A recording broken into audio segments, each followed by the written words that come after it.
దేవి నీ కోతి తీస్తున్నా ఇదిగో పోతున్నాను పరిగెడుతున్నా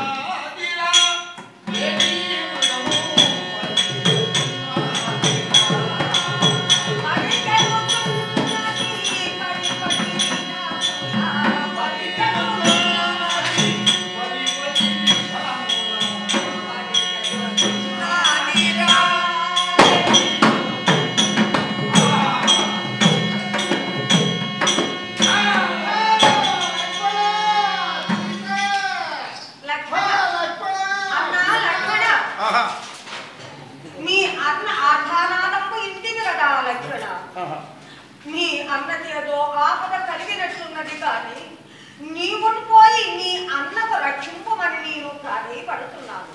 నా మాట జవదాటక మీ అన్నను రక్షించమయ్యా లక్షణ. ఏమి తల్లి మా అన్నకి ఏదో ఆపద వచ్చిందని నీవు అనుమానం పడుతున్నావు. ఈ యొక్క ప్రపంచానికి అతడు భగవంతుడు శ్రీరామచంద్రుడు ఏ ఆపద గల తల్లి సీతాదేవి. లక్షణ మీ అన్నకు ఆపద కలిగినది కానీ నీవును వెళ్ళి ఆ ఆపద నడిగెట్టుకొని రమ్ము. కానీ ఈ యొక్క 3 గెలులు ఇస్తున్నాను. ఎంత బలైందనే వాడు యువతలు రావు తల్లి ఇదే పోతున్నాను.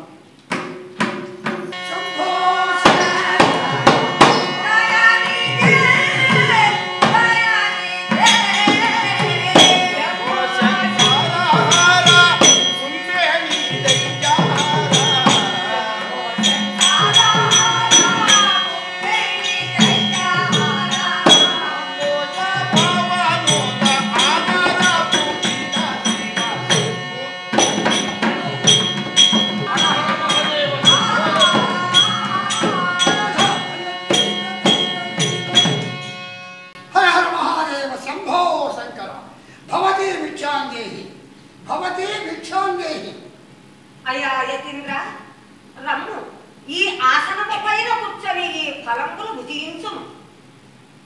యతీంద్ర ఈ ఆసనము పైన కూర్చొని. యువదేవుని నీ ఒంటరిగా ఈ యొక్క కుటీరమచంత ఉన్న కారణమేమి? నీ వృత్తాంతమేమో నాతో విన్నవించము. యతీంద్ర మాది అయోధ్య పట్టణం. దశరథ మహారాజు కోడెలను. నా పతి శ్రీరామచంద్రుడు. నా పేరు సీతయ్య.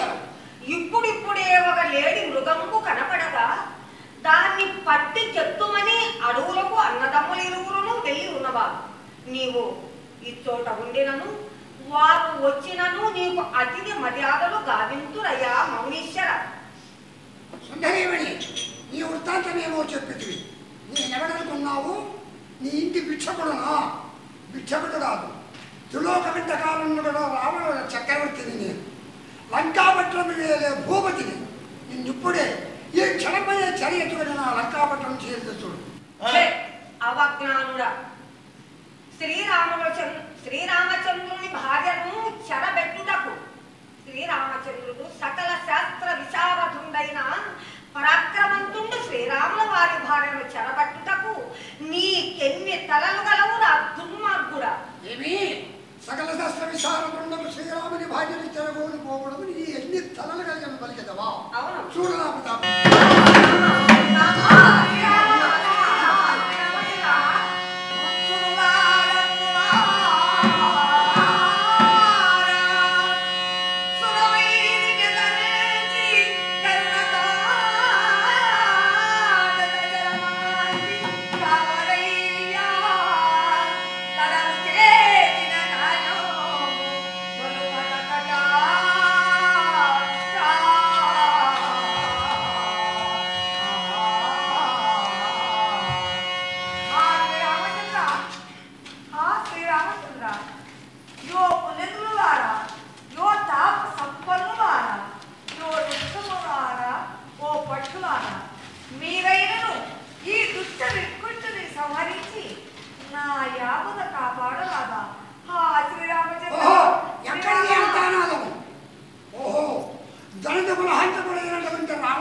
సీతాదేవిని చర్యెత్తుకుపోతున్నవాడు ఏ విధమ చేతలైనా వానికి మాత్రం ఆ మహాతల్లిని దక్కనివ్వరు. ఇదే వెళ్తున్నావు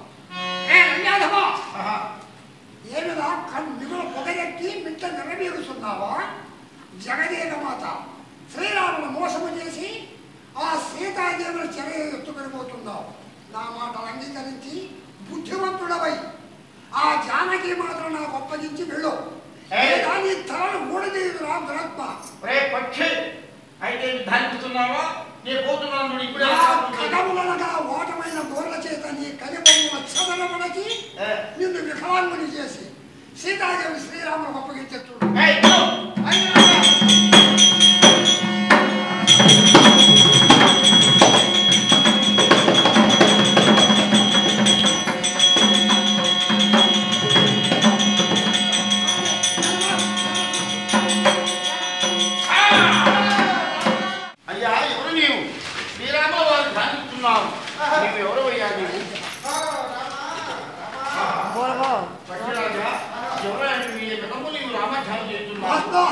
శ్రీరామచంద్ర పతిత పావన నామ స్వామి, నేను జటాయుని పక్షులు స్వామి.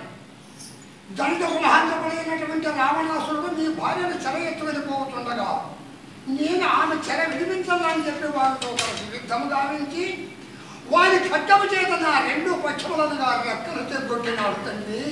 ఇదిగో నేను నెల మీద పడినాను. ఈ సమాచారము మీకు చెప్పాలని చెప్పి ఇంతవరకు నా దిమంలో ప్రారంభించి స్వామి సమాచారం నీతో చెప్పినా. పక్షిరాజా, నా హృదయపూర్వకంగా నీకు జీవిస్తున్నాను కనుక, కానీ శ్రీరాము యొక్క ధ్యానం చేయుతున్నావు, నా భక్తుడుగా ఉన్నావు. ఇదిగో ఇప్పుడే ఆ వైకుంఠం చూపించుకున్నావు. పక్షి పక్షి పక్షి